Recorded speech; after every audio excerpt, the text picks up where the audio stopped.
So we've talked about integrity and we've talked about resonance. So now we're going to talk about the third concept that's very important to understand, and that concept is, what is a fractal? Now, the truth is you already know what a fractal is. You may not be familiar with the word, but we see fractals everywhere in nature. Trees, clouds, snowflakes. It's the one pattern repeated over and over again to build up a more complex pattern. Let me show you a very simple one. So a very simple fractal, it's actually called the Sierpinski snowflake, named after Mr. Sierpinski, of course.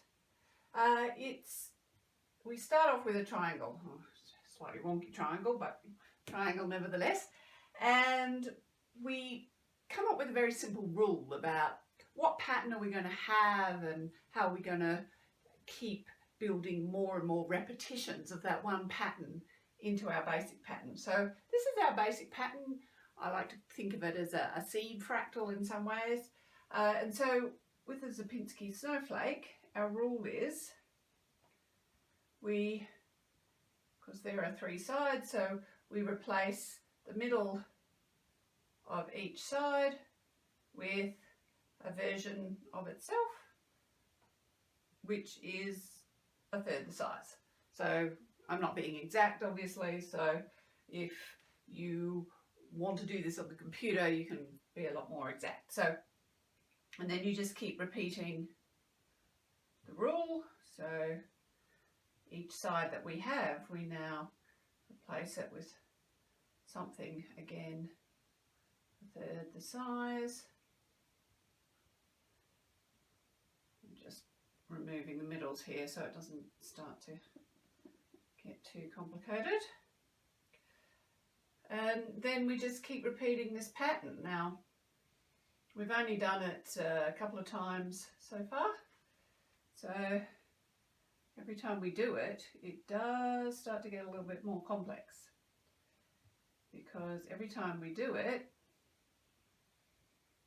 there are now more parts of what we need to do with our rules. So you can see how complex this is becoming.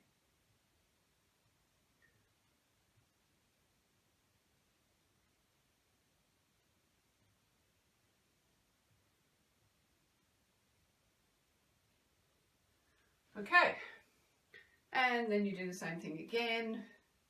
So it's getting way too complex for me to do this on the whiteboard, but you get the general idea. Now, what I might do is right now is just cut to a shot of the complete Sierpinski snowflake.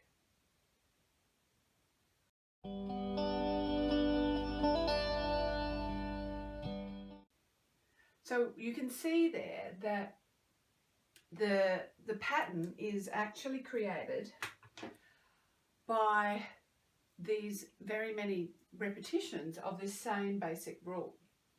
Now, let's have a look at how this works in nature. So here we have something that I cut out of the garden because I was doing some pruning. So here you have a branch of a tree. Now, actually what we've got is a fractal. Now, we know that it's a fractal because if I get the, hang on a minute, I'll just drop them. Oh. If I get